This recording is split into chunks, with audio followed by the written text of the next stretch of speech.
people don't talk about guys in that way, especially girls or other guys talking highly about another guy. I had a goal and I wanted to accomplish my goal, so I was pretty focused. Valedictorian was your goal. Being rich was the goal. You have a good value system, you have everything to form a good family. Yeah. First time I saw and I said, I'm going to marry this girl, and I married her. That's it. It's actually a true story. What's the hardest part about being a parent?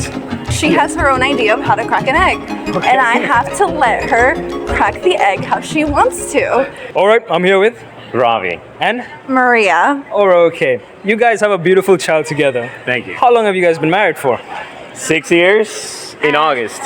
August, it was 6 years, and now we've been together altogether 15 years. All right, could you tell me where you guys from, first of all? I'm from Sri Lanka, but I was born here, but I moved when I was a kid Moved where? to US. I see, and you've been there your pretty much whole life. Yeah, pretty much since I was a kid. And Yeah. you're from California as well. Yes, I'm from California, born and raised. Born and raised. Okay. Now, how did you guys meet, first of all? We school. met in high school. We met in high school. I knew of him in high school. Very good things to, my friends talked about him all the time to me. Only had very good things to say about him. And so I knew that if I ever met him, I knew who he was, kind of. In high school, how old were we when we We were 17 years old. 17. And you were not in the same class. No. So how come he was being talked about around the school? What were your friends? Because everyone was saying that he was really smart and he was very kind, which is something that you don't hear a lot from guys, like, sorry, my girl is, No worries. sleeping. But yeah, so mostly people don't talk about guys in that way, especially girls or other guys talking highly about another guy. So it piqued my curiosity as to who is this guy? Why is everyone so enamored by him? Why is he so respected? And he was also the valedictorian of our high school. Wow. So that's how I got to know a lot more about him. And we went to an art school, so I was a dancer. And we were mostly known for arts and some academics. Yeah. Yeah. Now, man, just from talking to you for a few minutes, I can already tell you're very charismatic. Oh. But could you tell me do you have an idea as to why you were so popular, according to her, back in high school? I don't know about high school. I honestly don't know. Yeah? I think, I had a goal and I wanted to accomplish my goal, so I was pretty focused. Valedictorian was your goal. Valedictorian was being rich was the goal. Which was the goal. I see. But that's what you do when you're young, right? You think about being rich, but then you work towards it. I did first in class, right? And I guess it attracted her attention. That was what mattered. So what was it about him exactly that made you attract him? You said it was the kindness, how smart he was. Could it also be the ambition he has? The fire Yes. inside him to make money? Absolutely. I don't know if it's like the desire in him to make money, but a desire in him to do something of value, to stand for something. So for me, values is so important. Values, you have a good value system, you have everything to form a good family, Yeah. and I think that a husband is the leader of the family in faith, and in everything he guides the whole family. So what would you say about his values? I've heard a little bit about faith. I'm guessing you're a Christian man? I'm Buddhist. She's okay. Catholic. I'm Catholic. I see. So what about, you said his faith was pulled you in, like his morals, or what was it exactly? Yes, his morals. So he I see. always had faith in something higher, Oh. that he was watched, that someone's watching him, and that he needs to do good in this world and make an impact in the world to please, for me, God is what I say, to please God. And for me, you don't have to be Christian as long as you believe in something higher than yourself. I see. That's what matters. Now what about you? Your name was going around the school, I guess, but what about you? How did you first hear of her, or did you just meet her? I just saw her walking down the school, and I thought I'm gonna marry that girl one day. Really? That was Yeah. your first, First time I saw, and I said I'm gonna marry this girl, and I married her. That's It's it. actually a true story. I see. What? So how did you approach her?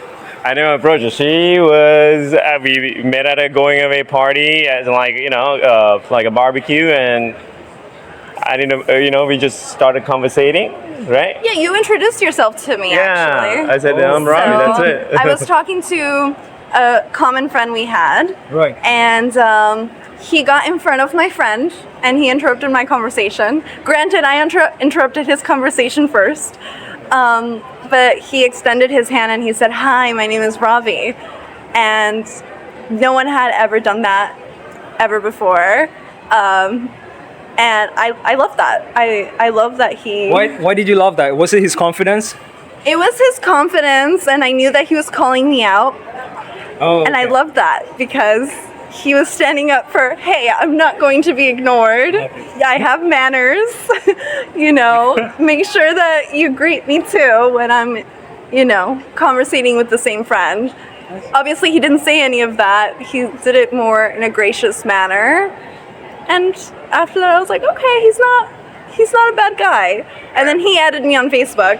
Back when Facebook was a thing, Back when right? Facebook was the meme. I see. Now, that night, that day, that barbecue, what was going through your mind? Nothing. I mean, I saw the girl that I was going to marry, right? I was like, I'm going to make it happen now. How come it took you so long to approach her and talk to her? Because you met her and then you had the farewell party. I mean, it didn't take me too long, right? I mean, I saw her in school. Yeah. I was too focused on whatever I had to do. I was going off to college, and then it just happened to be that, something put us in the same path. I said hi, and that was the beginning. I see, okay. Yeah. Now, do you have any advice for guys who are struggling to find a relationship? Guys who are like maybe too shy, maybe don't know how to talk to girls, maybe they feel too anxious. Do you have any advice for them? That's a good, this is from 15 years ago, right? Like, I think, first of all, you got to be confident in yourself. Like, hey, it helps to me that I know exactly where I'm going in life. Like, for example, we came to Sri Lanka because I believe Sri Lanka is going through a revolution in tech. We talked about it, right? And I came here to make my impact, right? Like, I have a certain set of goals and beliefs. And when you have that, like, strength in yourself, confidence in yourself, I think you attract the people you want to have around. Like, I knew I wanted to have a good family. I wanted to have certain things in life, and I think I attracted my perfect wife that fits that growth trajectory, right? So you got to work on yourself. You got to work on your belief system and what you want out of life. I think you're going to attract people in your life that you're supposed to spend your eternity with. If you didn't have a goal, do you still think you'd be where you are right now? No, but see, the goals always change, right? Yes, yeah. Goals are constantly dynamically changing, but you have to have good direction. I think it's good to start with the direction. If you don't have a goal, start with the direction, right? I'm going to start doing this, but I'm going to be pretty good at what I'm doing. I see, I understand. Now, let me ask you. This is a great man you've managed to marry. Honestly, he's a great man. Do you have any advice for other ladies who want a nice man, who want to marry a nice man? Is it luck? Do they just wait for a guy to approach them and talk to them, or what can they do, or should they even do anything? That's a great question. I think be yourself is one of the greatest things I could say. For me, back in high school and still now, God has always played such a big role in my life. And I always, managed to live my life as best I could in terms of what God wants me to do. And I was always open to the possibility of meeting someone new. So I think being open is something of a psychological thing as well.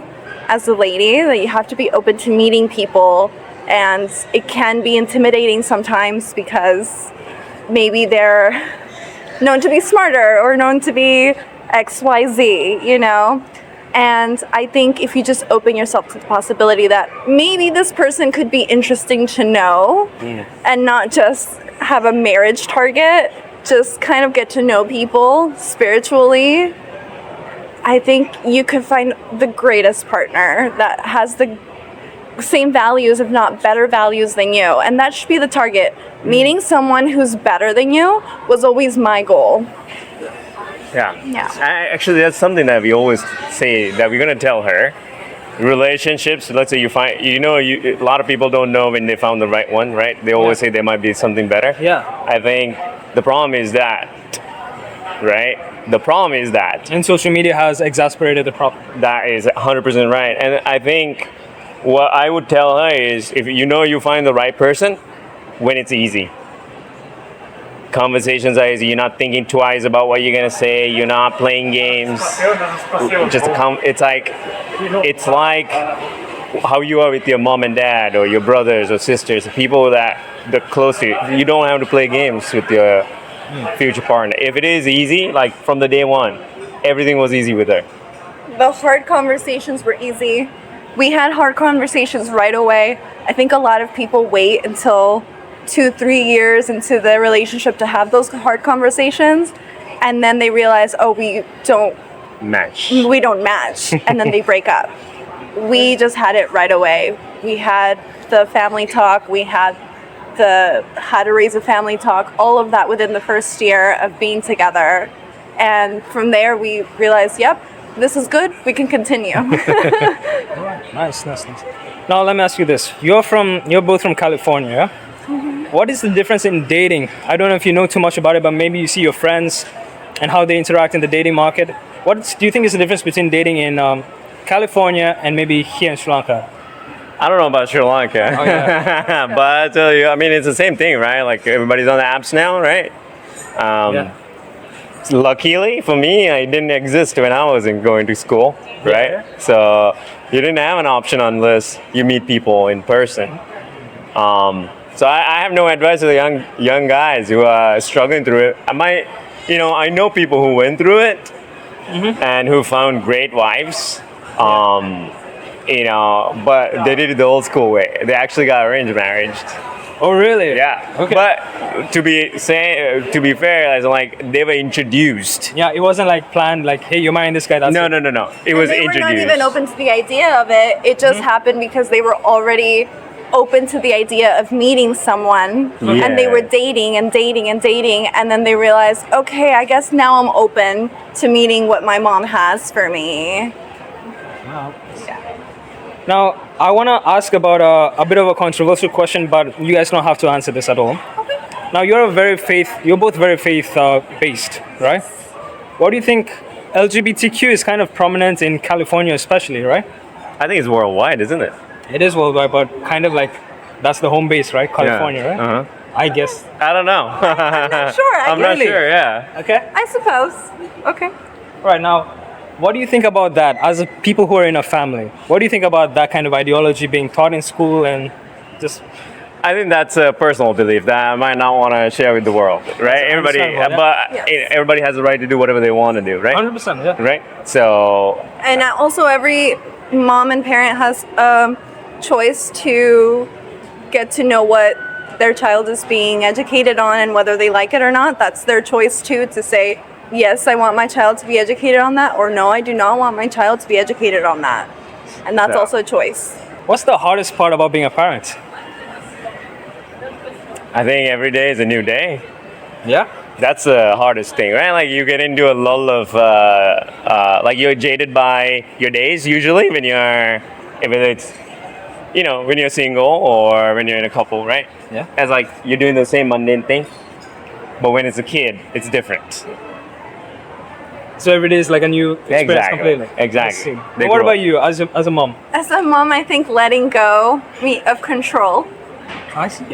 like letting them be independent people, and they're gonna grow up and have their own ideas and have their own mindset on how to do certain things like cooking. How to crack an egg. We're working on that. Well, she has her own idea of how to crack an egg. Okay. And I have to let her crack the egg how she wants to, because she's forming her own beliefs. And I in terms of things to do, I'm obviously forming her faith, but, in terms of things to do, letting go has been one of the hardest things. Really beautiful. Thank you guys very much. Yeah. Thank you. If you guys have time for one more question, if you don't mind. Yeah. She's asleep. She's asleep, we could do it. Now, in terms of dating, you said that you have some hard times, you have hard conversations, but you managed to push through. what would you recommend for other couples? Like if they're having a hard time and maybe they're thinking about breaking up, if they can't get through that hard part, should they just break up, or would you say, like, what's your best dating advice for couples going through hard times, hard periods? And I'll say mine is 15 years old. That's the last time I've dated. But I don't think a hard conversation should be really, really hard that it's the end of your relationship unless you like disagree fundamentally on certain things, right? Right. But relationships are compromises. But they don't have to be like, also doesn't have to break your belief system either. So it's like it's a dance, I would say, between compromising versus drawing lines on what you believe, right? That's why you have arguments, right? Or disagreements. Yeah.